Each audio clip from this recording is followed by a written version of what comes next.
Hi there, my name's Kelsey, and today we are going to be making a simple two-player soccer game using Scratch. Now, this is an advanced level project for those who are new to Scratch, so before beginning, you should already have experience with broadcasting and creating messages, variables, as well as using operators and booleans. So let's get started. We're going to start by creating all of these sprites that we're going to need for this game. So we're going to need two players. In this case, I've made one red and one blue.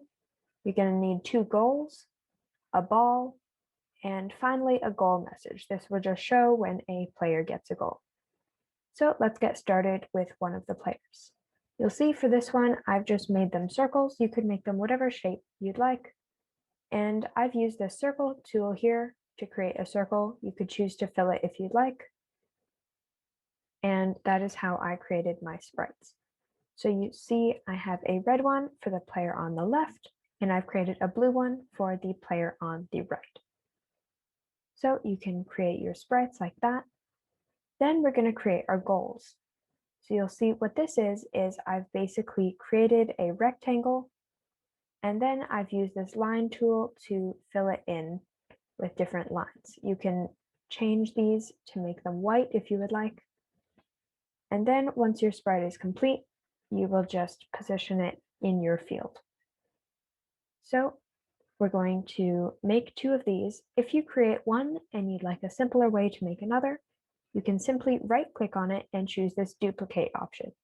And that will make a second version of the exact same sprite. So now that we're done with that, we're on to the ball sprite. For this one, what I've done is I've simply gone to the sprite library, or you can do it down here, selected choose a costume, and then typed in ball. You'll see when we do this, we should have a variety of different options. You can choose the soccer ball. So now that we have our ball sprite, finally we just need to create the goal sprite, which can be done by using a text box, and then you can just type whatever message you would like. So that's all of the sprites that we're going to be using for this game, and now it's time to move on to the backdrop. The backdrop for this is very simple. All I have done is taken a green rectangle and placed it in the background, and then I have used the line tool to create a line and a circle for the very middle of the field. So this will just divide the field into two players' halves. All right, so now that all of our sprites and backdrops are complete, we can start walking through the code. So the first thing we're going to do for each player is set up some messages. So there's one that we're going to receive called position, which will just send every player or sprite back to its original starting position. So in this case, we're going to create two variables called x velocity and y velocity.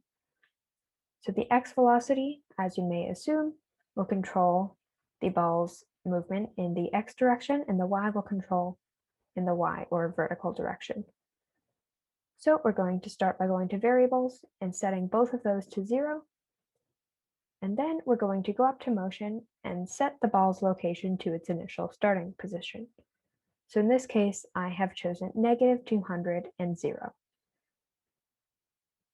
And then it's time to create a start message. What this will do is it will play every time the game is started. So when we click the green flag, it will trigger something in one of the other code sections to broadcast the start message. So in this case, what we're going to do is we are going to go to variables and choose to set x velocity to. And here we're going to use an operator. We're going to multiply the x velocity by 0.85. Now this 0.85 can be changed if you'd like. A higher number will make the game go much faster. A lower number will slow it down.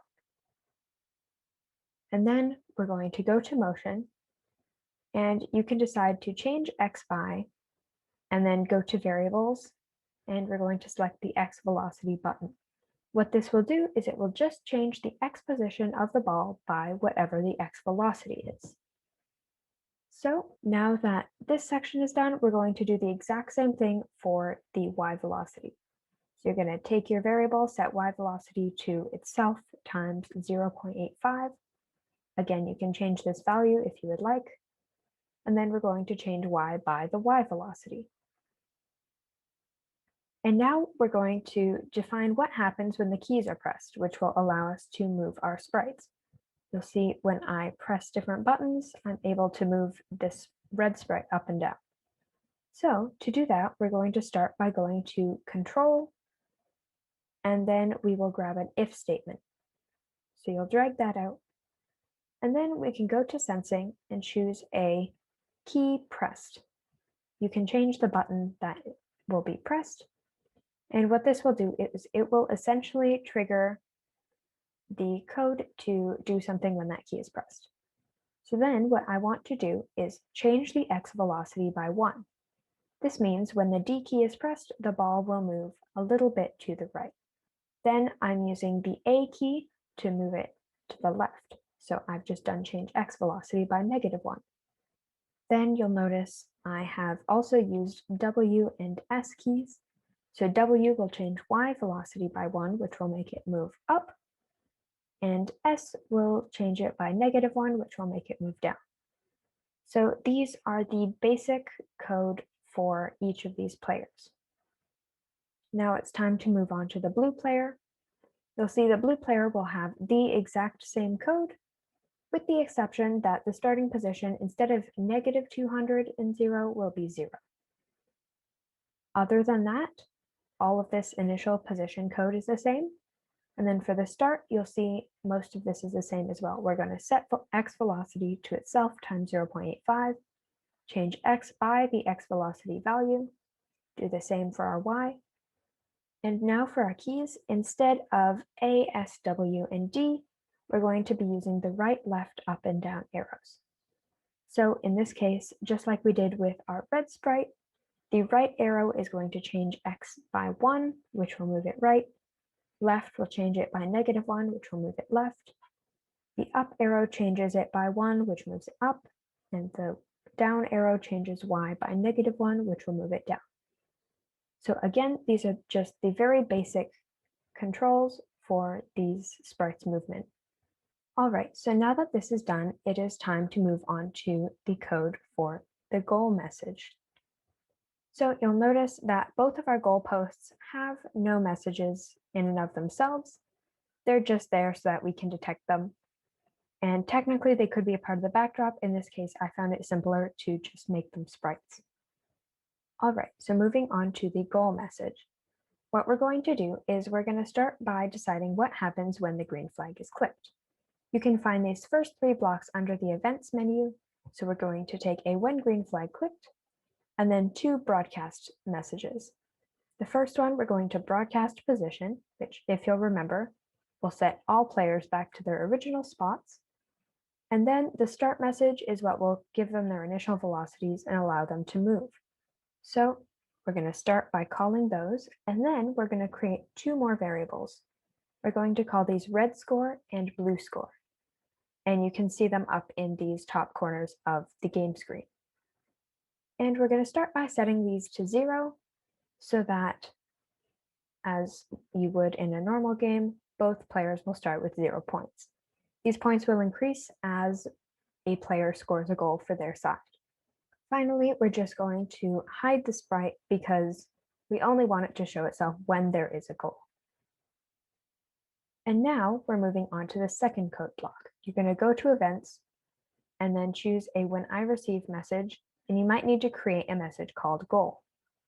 What we want to happen when we receive this is we want the sprite to show itself for 1 second, wait 1 second, and then hide itself. You can find the show and hide blocks under this look section, and the wait will be under control. Finally, just like we did in this original code block, we are going to broadcast position and start, which will reset everything to its original positions. So now that that's done, it's time to move on to the code for the ball. And this is where it gets a little bit tricky. You'll see this does look very complex at first, but it can be easily broken down into some simpler steps. So I'm going to start with this when I receive position block. Again, what this is going to do is set the x velocity and the y velocity of the ball to 0, and then just set its location to 0, 0, so that it doesn't move and it's in the very center of the screen.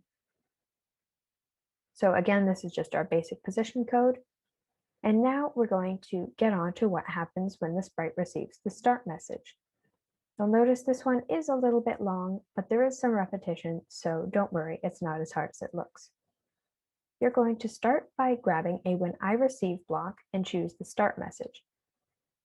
Then we're going to go down to control and select a forever loop. This is going to have all of the code in this section inside of it. And now we're going to go to motion and choose an if on edge bounce block. You'll see this is found down here. What this will do is it will stop the ball from going out of view so that it will always remain in the playing field. Then we're going to, just like we had done for the players, set the x velocity to itself times 0.95. Again, remember, the bigger the number, the faster the ball will move and the harder the game is. So we're going to do that and then change the x position by the x velocity, just like we did for our players over here. Then we're going to do the exact same thing for our y velocity. So set the y velocity to itself times 0.95, and then change the y position by the y velocity. So once this is done, it will essentially allow the ball to move. And now we're going to go to control and select an if statement. And we're going to use this to make a sensing block and check if it is touching the red player. If so, we're going to want the ball to point towards the red player. So point towards whichever one it's touching, then turn 180 degrees. This will make sure that the ball is pointing in the exact opposite direction of the red sprite that has just hit it. And then we're going to set the x velocity to, and here we have a bit of algebra.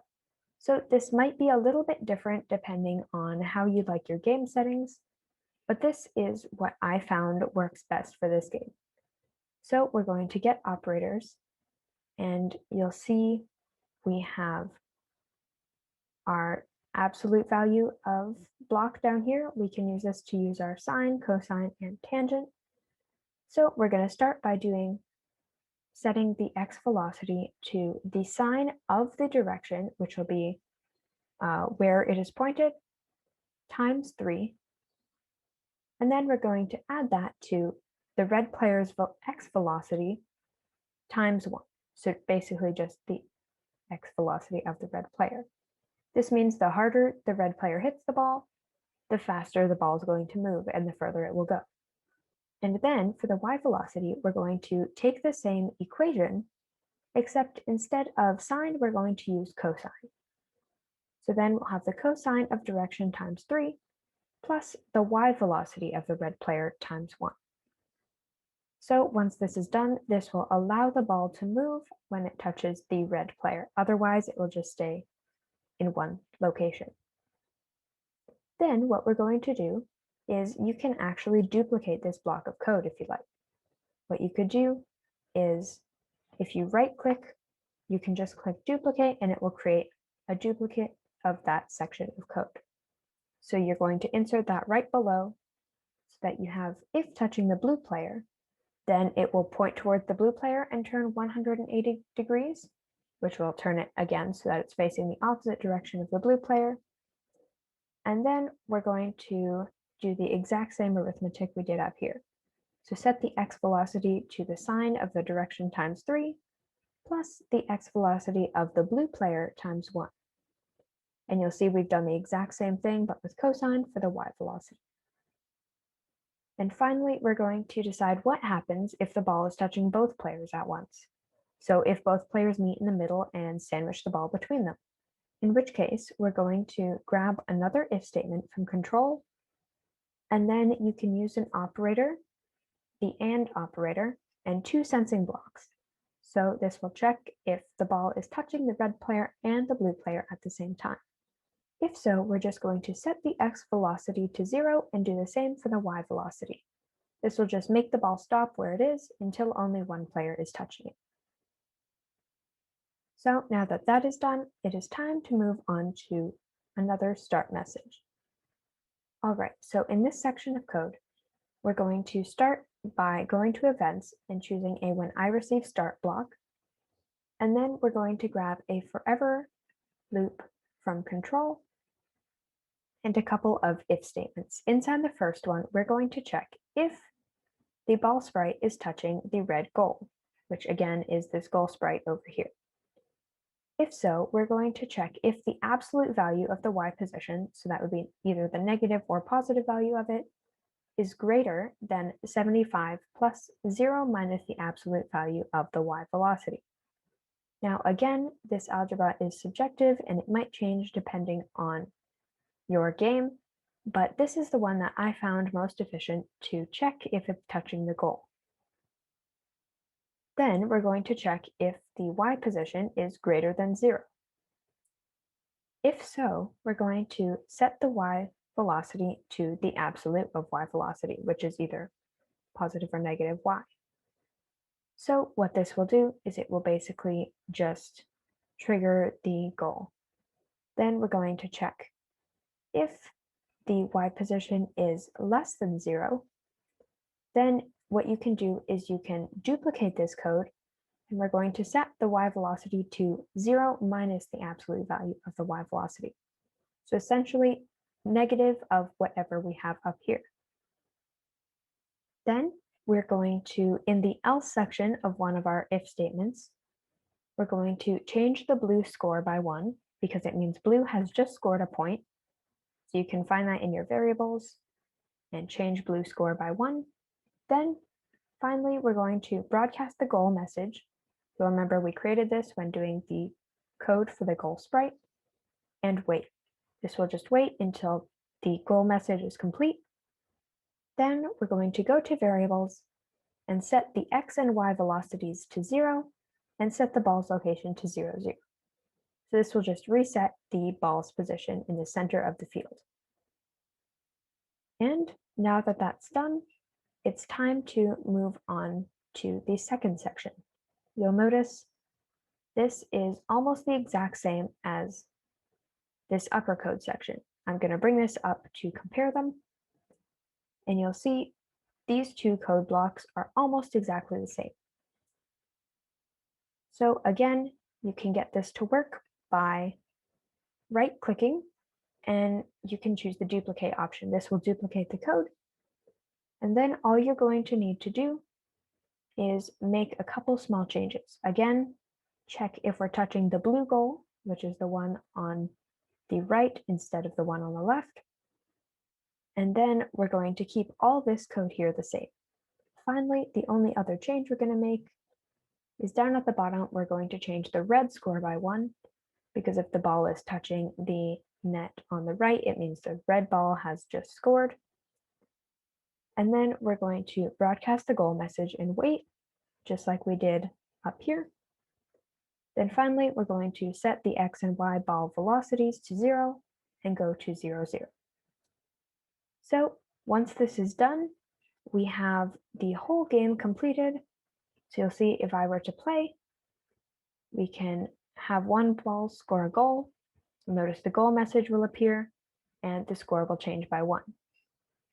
So I hope you've had a lot of fun following this tutorial. If you have any problems with your code, feel free to either rewatch the video to review the code or check out the article linked. I hope you have fun with this project, and I'll see you next time.